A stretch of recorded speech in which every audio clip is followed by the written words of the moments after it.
You think you're walking out of here with that smug look? Her voice cracked sharp across the pine-paneled room.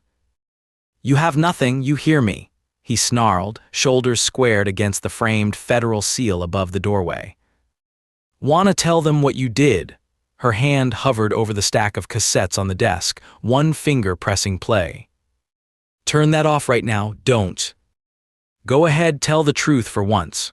The old tape hissed to life, the sound thin but unmistakable. His jaw twitched. You're bluffing, it's just noise. She locked eyes with him, teeth clenched. My bluff got the feds this far, wanna see how far it'll go. The air buzzed with fluorescent humming and distant footsteps. The next move would decide everything. But to understand how she ended up here, facing down the man who'd left her with nothing, you'd have to start 3 weeks before, when she had nothing to lose at all. The floor mats in the minivan were wet from her boots, mud tracked in from the edge of the gas station parking lot. Her fingers gripped the steering wheel, knuckles tight and white. The sky above was slicked gunmetal and rain sprayed in sheets across her windshield.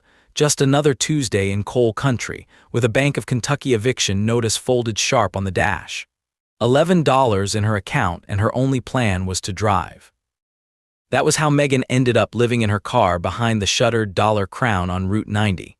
Before dawn, she'd roll out of her sleeping bag, swipe her son's backpack from the backseat, and try to convince him the morning cold was normal. She hadn't always been a single mom, and she'd definitely never been this desperate. For over a decade, she restored antique woodwork for Kentucky's old hotels, ghosting through ballrooms with a painter's patience. But that work had dried up years ago, and her skills meant little when what she needed was a fast dollar or a miracle. Her phone buzzed with a new email from the estate lawyer. Per attached, client bequeaths you the deed to 1 Pine Ridge Mining Road. Improvements, 1 prospector's cabin, habitable per County Code 1924. Estimated value, minimal. Megan read the digital deed 3 times. A mining shack miles from anywhere handed to her like a joke, her family's last punchline. When she showed her son, he sniffed. We're going to live with raccoons, that's what Grandpa left you.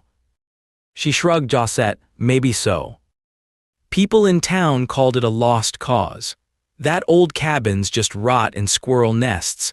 The bank manager had smirked while she tried not to cry over the foreclosure notice.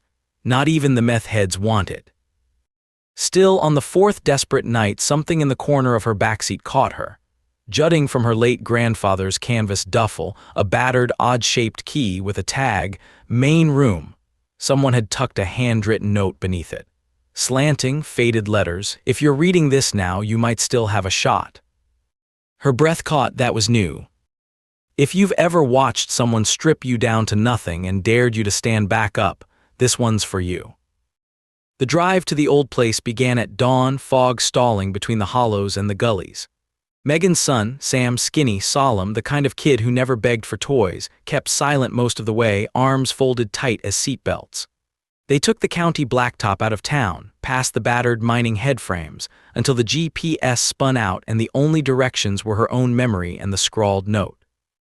Halfway up the washboard ridge, the minivan limped over a rut and the engine sputtered. Megan cursed, coaxing it onward, each turn of the steering wheel a new gamble. Every shape in the morning mist pressed in close, a graveyard of fir and spruce marching up the ridge. At a switchback, Sam finally cracked. Mom, do you even know where you're going? She huffed, flicked on the heat. Listen, if Grandpa wrote that note, he wanted someone to dig deeper than he ever told us. I'm not turning back. Sam sucked in a breath, voice small. Dad, he won't come, will he, even if you find something? Sharp sting behind her eyes. In another lifetime, maybe. We don't need him, Sam, we're okay. It was a practiced lie. They crested the last bend. Through a break in the hemlocks, the cabin appeared, a slump-shouldered, moss-choked shack sagging against a boulder.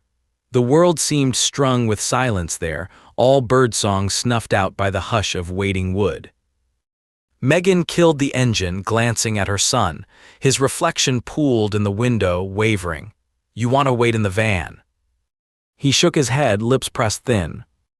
She jammed the key into the lock. It stuck, then gave with a groan, the whole door shuddering open.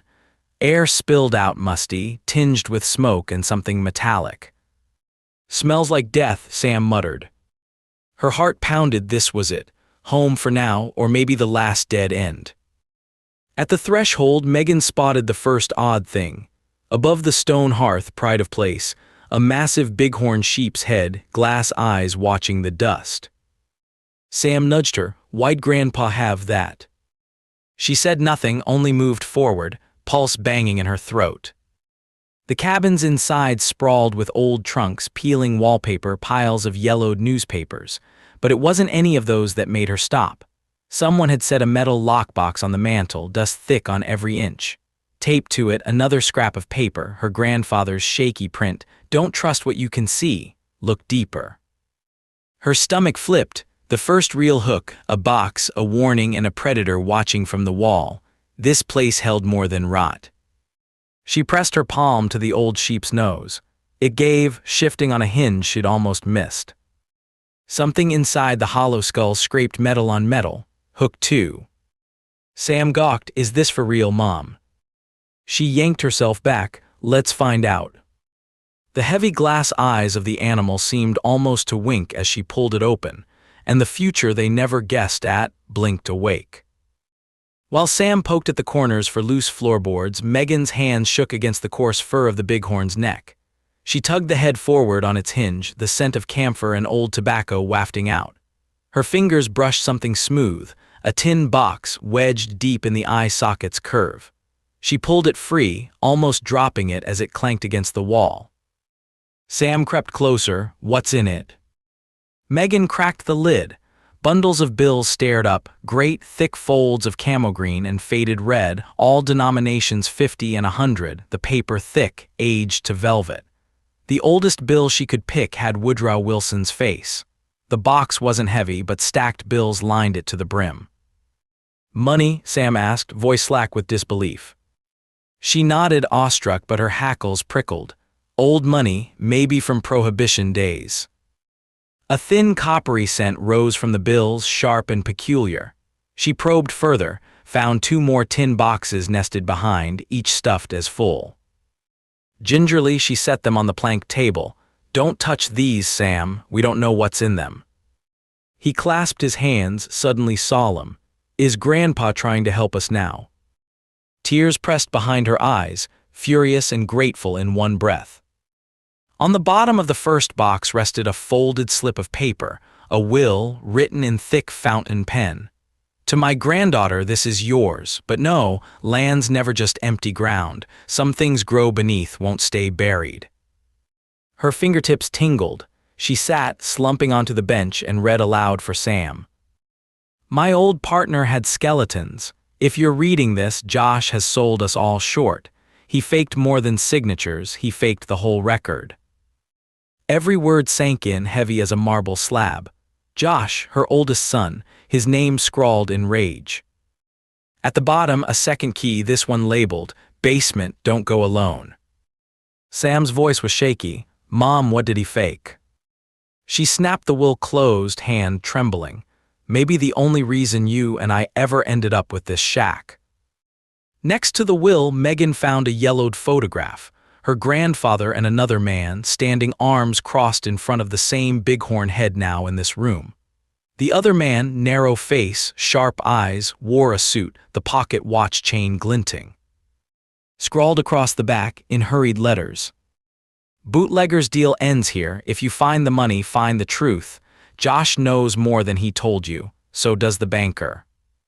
Thunder rumbled outside. Megan looked at Sam, knuckles white.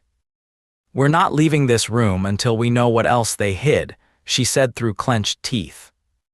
Outside, a crow screamed from the eaves. Night deepened and the wind beat against the cabin's shutters. Megan paced, shoving the boxes and papers into her rucksack, mind whirling with every implication. Sam watched, chewing his lip. "You said we shouldn't touch them." "I said don't touch until I'm ready," she replied, a snap in her voice born of fear more than anger. She unscrewed the panel covering the hearth, using the second key, revealing a rough staircase spiraling down. The air that rushed up was thick and stale, prickling her skin. "We're going to figure this out, right now," she promised. A series of thick wooden boxes rested on cement blocks, each sealed with red wax. Megan pried one open, coughing on the must and mold. Inside, more cash, a sheaf of property tax receipts dated 90 years back, and to her shock, a battered dictaphone machine with labeled tapes under glass. Sam stared. "Who keeps this stuff?" "People who don't trust banks, or maybe people who need an out if someone stabs them in the back." Megan held up the tape recorder, fingers greasy with dust. On the label, "Confession 1998, Josh, keep safe." Her heart thundered in her chest.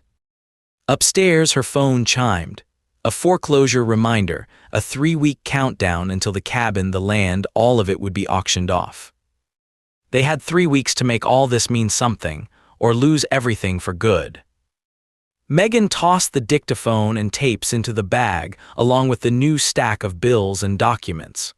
They scrambled up the crumbling stairs, emerging into the dark cabin, adrenaline fizzing. She drove to the only lawyer she trusted, his trailer zipped behind the VFW on Main. Sam huddled in the van, listening to an ancient Walkman. Inside, the lawyer, Ray Turner, with rumpled shirt sleeves and a permanent coffee ring on his desk, eyed the stack Megan thumped down. Ray lifted the battered tin box with one eyebrow. "That what I think it is, Meg?" She nodded, voice tight. "It's money, Prohibition era, but it's what's on this tape that matters." She drew out the recorder and pressed play. Josh's voice, sharper, younger than, crackled out. "I needed that cash. Mom's signatures were easy to fake. She never looked at fine print. Stupid old woman." Ray's face fell. "Damn, you know these are felonies, right? If you're right, the SEC's gonna want these tapes and more." She met his eyes evenly. "Can they stop the foreclosure in time?" He shook his head, hands splayed. "That land's under lien. You've got 3 weeks, tops. But if your son really forged those papers and cashed out your mother's retirement, he's in deeper trouble than a lost deed." Sam drifted in, hands fidgeting. "Mom, what happens if we lose?" Ray looked down at him, craggy face creasing. "When folks like your mom show up with the truth, it lights up the nastiest corners. That's how walls come down." Then, to Megan, "You'll need an SEC agent, a DA, and a couple miracles." Megan jammed the tapes back into her bag. "I'll settle for one." On her way out, Ray called after her. "Just remember, Megan, nobody in this town forgets. If you pull this thread, you might bring half the holler with you." She drove away, rain sluicing her windshield, the old bighorn key heavy in her pocket. That night, as they slept in the van, Megan heard the low ping of her phone, an email from a blocked address. The subject line, "You don't want this, walk away." She stared at the screen, seething. The next day dawned blood orange, fog hanging low. Megan guided the minivan back to the cabin, a shovel and loppers beside her seat. The hollow felt different, less like a joke and more like a loaded trap. Inside, everything was where she'd left it, except for a new sheet of white paper on the table. "Stop before you get hurt. You don't understand what you're digging up." No signature, just a muddy boot print. Sam looked at her, voice shaking. "You think he's coming here?" She sighed through her teeth. "He's already here and he's scared." They worked anyway, digging behind the hearth, using the key to pry up rotten floorboards. Megan found a sealed envelope covered in yellow crime lab tape marked Federal, hold 1947. Inside, land survey maps, an official seal stamped in red. Handwritten in blue ink across the bottom, "Burial ground protected per Act 1915. No sale, no move." Beside it, another note, this one in Josh's hurried scrawl. "If anyone finds this, it's worth nothing. Land's poisoned, lawsuit bait." Megan stiffened. Suddenly, the risks around this old patch of dirt were more than legal, federal land, Native American burial ground designation, and a paper trail directly implicating not just Josh, but the bank manager and county title clerk, too. Sam studied her, eyes serious for once. "Why did he hide this?" Because it's leverage, she answered, pinching her temples, and he thought nobody'd ever look low enough. A branch snapped outside, she wrenched around in panic, footsteps in wet leaves receding. She stuck the new evidence into her bag and, for the first time in years, felt the stirrings of control. Back at Ray's trailer, Megan slammed the maps and tapes down. "Ray, do you know what this is?" she demanded, thrusting the land survey at him. He swore. "You're standing on a federal burial site. No wonder he wanted the whole thing to go away. Means you can't move, sell, or build unless they clear the lawsuits. It also means that Leon's worthless." She grinned fiercely. "That's the plan, but Josh forged everything. You get me in front of the SEC or I'll call the feds myself." Ray looked at her sideways, half in awe, half afraid.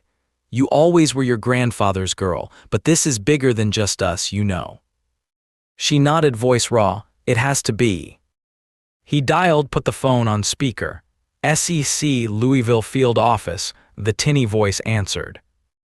"We've got tapes, proof of fraud, forged signatures, stolen retirements. Evidence is locked up, but you need to see it before the bank's foreclosure goes through." "We'll need more," came the voice. "Names, tapes, property maps, and you have 3 weeks." Megan's tongue was thick. "We'll have it all in days." Sam squeezed her hand under the table. Ray scribbled an address. "Tomorrow, this office, don't leave town, bring everything, and Megan, watch your back. Some people buy death easier than they buy truth." Outside, Sam asked, "Can the government really help us, Mom?" She sighed, ruffling his hair. "They can try, but we help ourselves first." As they drove off, neon twilight stretched shadows across the crumbling road. This time, she drove without flinching. Day 19 of the countdown, Megan was rummaging through stacks in the cabin when headlights pinned the back wall. Tires crunched. Someone was here. She motioned for Sam to hide under the table. Josh stepped through the door, big, familiar shoulders blocking the moonlight. He looked rough, dirt-streaked, jaw bristled, eyes ringed red. He didn't look at her. Instead, he snarled, "You just couldn't let things alone, could you?" Megan's voice was a whip. "Did you honestly think I wouldn't find that money?" Josh advanced, shoulders tense. "All that old cash is contaminated, cursed. You know what that land sits on? Nothing grows here for a reason. I was trying to protect us." She forced a laugh. "You stole from your own family. You forged everything. Yeah, you protected us just fine." He glanced at the table, spotted the metal boxes. "Give me the tapes, Megan." She stood her ground, hands braced. "Come and get them." He pointed at her, face twisting. "That tape is evidence of nothing. No court will listen to a dead man, especially not Grandpa." She moved between him and Sam's hiding spot, voice shaking only a little. "But they'll listen to you. I have your voice saying it all." He blinked, startled. "You wouldn't." She grinned, all teeth. "Try me." Outside, thunder rolled, the storm gathering at the ridge. Megan found her courage pooling in her palms. Josh bared his teeth, stepped forward, but the front door rattled again, Ray with 2 men in county sheriff's windbreakers. Josh stilled, squeezing his hands into fists. Ray's voice, "I wouldn't move if I were you, Josh." Josh dropped his hands, wild-eyed. "You don't know what you're dealing with," he spat. "Neither do you," Megan shot back. Ray gestured to the tapes. "Are we all here for the right recording?" Sam crept out, cradling the last tin box, and pressed it into his mother's hand. Ray dialed the SEC office. Megan stared down her brother, her knuckles sharp against the tapes. The sheriff said, "We'll need that confession, ma'am." As Megan pressed play, Josh lunged, but Ray caught him with a grunt. Josh cursed, "I only wanted to keep Mom out of a lawsuit. You can't." "No more lies, Josh," Megan snapped. "You can't erase your voice from history." The room was silent, except for the hiss of the old dictaphone. Josh sagged in defeat, the finality of his ruin soaking into his bones. The news trucks rolled up within the hour. 2 weeks later, in the wood-paneled boardroom of the SEC local field office, Megan's hands shook as she loaded the final tape into their digital scanner. The room gleamed, polished glass, navy carpet, witness chairs filled by people who'd never lifted a coal shuttle. The government men didn't smile, but one nodded at her, a signal she'd never seen in town. Josh shuffled in, flanked by 2 guards. He looked smaller, every sign of defiance pressed out like a wrinkle from a starched shirt.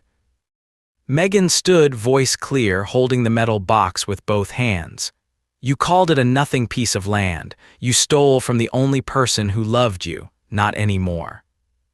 Josh's lawyer, sweating into his yellow tie, snapped. My client denies all involvement in this alleged fraud. Megan slid the tape across the table. Play it. The man in the blue suit pressed a button, and her brother's confession, ragged, panicked, irrefutable, filled the sterile air. She leaned in. I'm not bluffing. The money's real, the land's protected, and you're going to prison. Josh stared at her, lips bloodless. Why'd you do this? She closed her eyes for a moment, then met his gaze. Because it's the only thing left to do. The SEC agent turned, voice soft as thunder.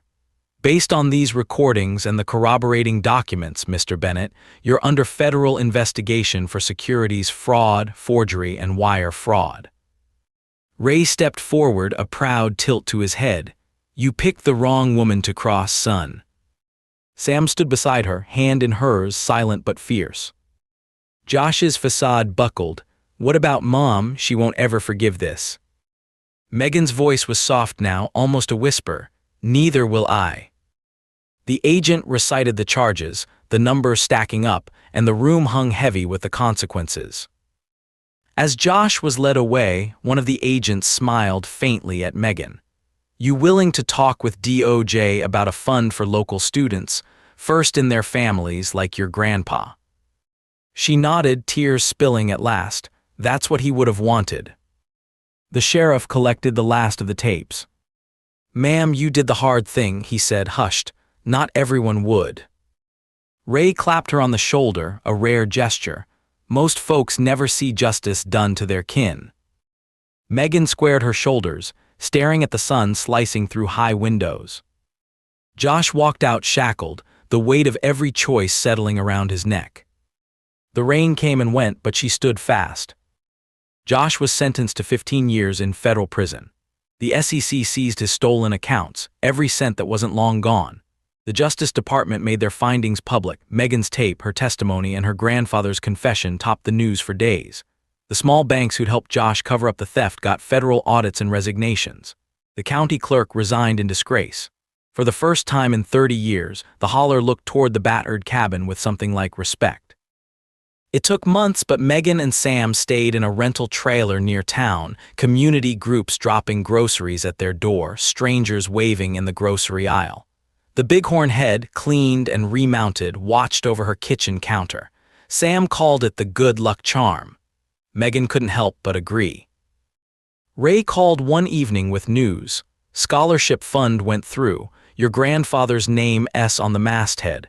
First-gen kids, mountain families, they'll get a shot. You made that happen, Meg. She smiled, voice thick with everything that had been lost and found. He'd have liked that, Ray. I think we might finally get to stay put. Sam piped up, does that mean we're home now? She pulled him close. We're home, she said, voice as steady as the land beneath them. Sometimes the only thing left is the truth, and sometimes that's everything. If you've ever fought for what was already yours, keep fighting. It's the fight that changes you, not just the win. And for Megan and Sam, under the gaze of a silent bighorn and a blue Kentucky sky, that was finally enough. But life, Megan knew, doesn't tie itself off so neatly, especially when land and blood run tangled. The news cycle moved on as it always did to new calamities and old scandals. Within weeks, curious hikers trailed past the ridge, some seeking treasure, others just a selfie with the haunted woods. Megan feared they might dislodge bones better left undisturbed, or worse, reignite the greed that had burned her family clean through. Still, she kept her head high, showing Sam how to hammer warped clapboard and seal a cracked window, never flinching when strangers slowed on the county road for a better look. Most evenings, the old tape player sat on the kitchen shelf, strings of sun flickering across its battered surface. Megan, sipping tea, would sometimes reach for it, debating. Sometimes truth was a wound, sometimes a suture. She left it be, for now. Sam flourished, his spirit unfolding in the crush of everyday life. Neighbors passed hand-me-down books and bags of apples, and the school bus wheezed all the way to their gravel drive. By Christmas, he'd joined the chess club and announced over macaroni, "They asked me to tell my story in class. About us and Grandpa. Is that okay?" Megan's heart squeezed, but she nodded. "Tell it any way you want, long as you remember we got through together." Winter's hush settled on the cabin, and the weight of it pressed against the windows. Sometimes Megan caught herself waiting, ears pricked for the crunch of boots, or the jangle of Josh's keys, an echo that lived deeper than any ghost. But the danger faded with the frost, and instead, small joys blossomed in unlikely places. One evening, Ray arrived in his battered pickup, a pie balanced haphazardly in his lap. "Thought you two might want something sweet," he said, shaking snow from his sleeves. "And a little paperwork to finish." He spread out crisp forms across the table, the trust for the scholarship, the finalized return of the title deed, court orders lifting every fraudulent lien. Ray examined Sam over his glasses.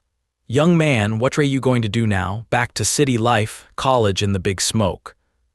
Sam grinned. "I dunno, I like it here. Maybe I'll be a lawyer like you."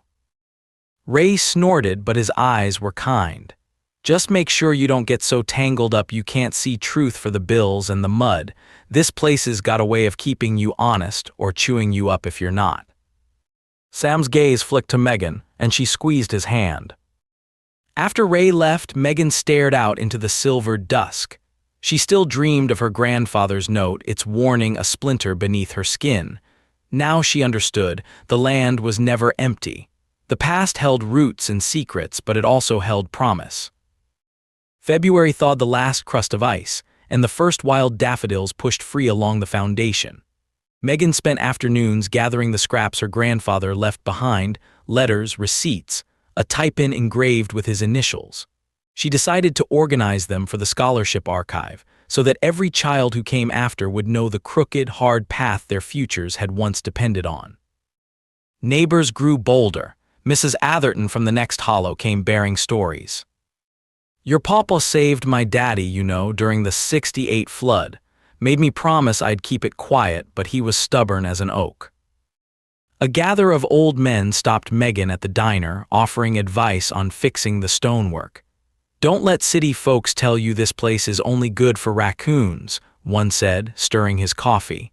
"A home's what you make of it, even if it starts as a joke." Meanwhile, Sam's world kept expanding. He took up running, then poetry.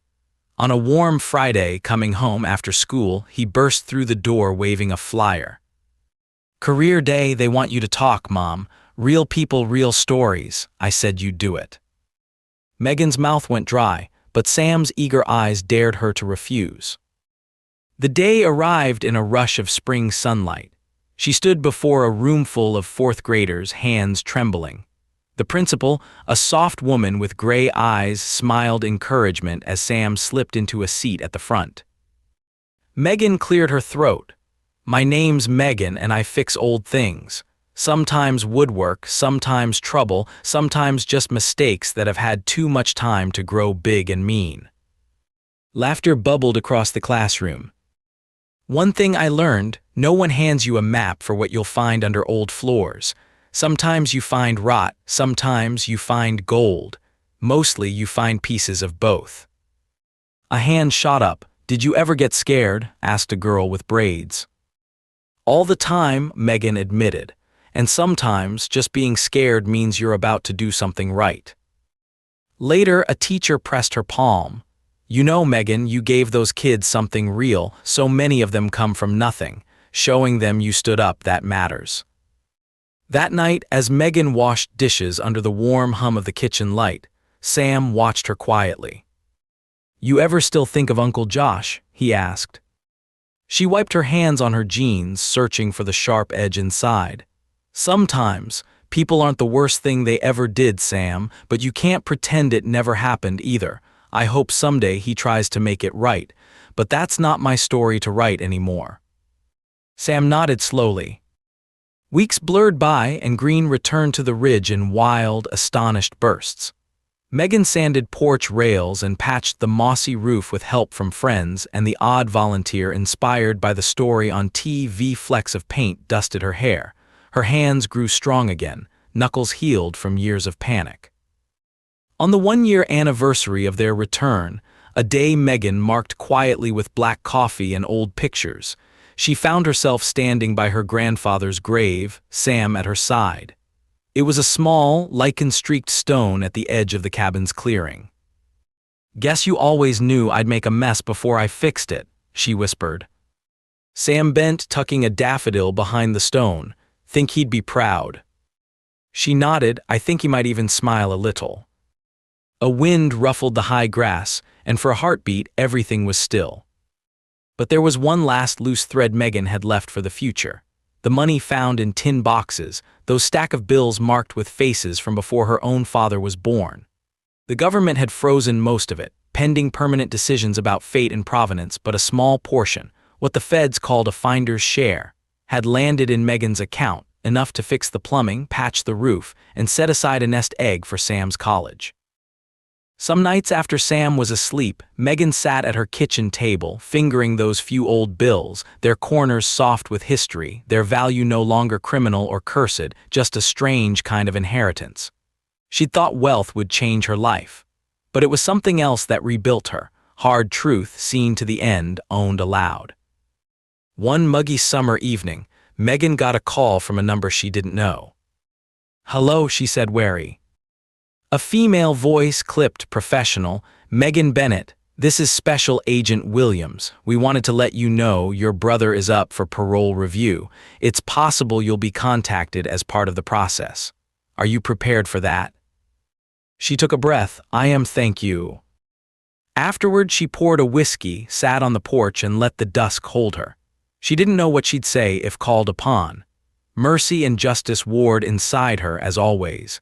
But she felt peace, finally, knowing the story was written and witnessed, its lessons alive in Sam's world now, not just her own scars. Word got out as it did in small towns, and folks debated, sometimes angrily, sometimes with grace, what forgiveness means. Some neighbors said let Josh rot. Others sent polite letters asking for understanding. Megan listened, said little. She knew wounds needed time. What mattered was what she'd built in the ruins. On the second spring, Sam came home with another letter. He'd been awarded the first scholarship in her grandfather's name for an essay about resilience. He waved the envelope, dancing. "It's real, Mom. I'm gonna get to study history, maybe be a teacher or a writer or who knows." She hugged him fiercely. "You can do anything, and your story'll help someone else just like Grandpa helped us." One star-bright night, sitting on the porch steps, Sam leaned shoulder to shoulder with her, eyes turned to the seam where stars peeled away the dark. "You remember that morning at the cabin, the bighorn head, the basement?" She nodded, a smile quirking. "How could I forget?" He looked at her, more grown than she remembered. "I wasn't brave, I was so scared." "You were brave enough," she said softly. "It's not about never being scared. It's about what you do anyway." He nodded, pulling a comic from his back pocket. Silence returned, gentle, companionable. By midsummer, the parcel on Pine Ridge became a new kind of landmark, a place local schools brought students, where the scholarship hosted a picnic each year. Megan found herself giving tour, showing rough-hewn beams and old photographs, explaining how pieces of the past make up the walls we live between. Sam, taller now, ran the music for these gatherings, rockabilly and bluegrass, his laughter wilder than any echo. Local kids traced the lines of old survey maps in the sun, chasing cicadas, inventing ghost stories. The place was loud with life. One humid afternoon, a battered sedan eased down the gravel drive. Megan's pulse jumped, but the man who stepped out was not family nor foe, just a stranger, maybe a researcher. He removed his hat, gentle, eyes open and honest. "You Megan Bennett?" he asked. "I'm Dr. Chavis. Heard you had documents, a rare photo of my great-uncle Miles Chavis, the miner, on your wall." Megan blinked, realization slow and warm. The man in the old photograph, her grandfather's partner, sharp-eyed and thin, was this stranger's kin. She welcomed him in, showing him every brittle scrap she'd sorted, the photo, the ledgers, the last of the confession tapes. Together they mapped out the stories: bootlegging, partnership, betrayal, hope. Dr. Chavis wept quietly at a faded letter addressed simply to Miles. "You were always the good one. Forgive me for what's buried beneath the house." He straightened. "You didn't have to share this. Some people would have just thrown it away." She shrugged, tears pooling but contained. "We're all caretakers, I guess, for our own stories and sometimes for other people's too." He pressed her hand. "If you ever want to add to the state archive, my department can help. Your family's part of all our history now." After he left, Megan stood in the cool dark, heart ablaze with something like relief. Her grandfather's secret, all the pain and possibility, finally woven into the broader tapestry of Kentucky's hills. By autumn, Megan got word that the feds had permanently protected the land. No mining, no tearing up the graveyard. It would stay as it was, her home and a monument both. On the night Sam left for college, 2 counties distant, blue duffel packed, grinning out the passenger window, Megan found herself alone at last. She sat under the familiar horned mount, sunlight dying in gold pools on the ancient floor, and let her breath come easy. She remembered 1,000 days she might have given up, 1,000 moments when the scale tipped toward quitting. But every time she held her ground. She'd faced down her brother, the bank, the weight of her own failures and the judgment of the world. She'd carved truth out of rot and made peace a practice, not a destination. In her lap she found the last folded note from her grandfather, tucked deep into the old duffel. She'd never read it all, afraid of what he might demand. Now, hands steady, she unfolded the fragile page. "If you're here, you made it. Don't forget who you are, who we were. Build something better. I believe in you." Megan smiled. For the first time, she believed it too. Up the valley, the wind moved in the trees. No curse, no secret left to keep. Just the shelter of home, earned the hardest way and held with both hands for as long as the land would let her claim it.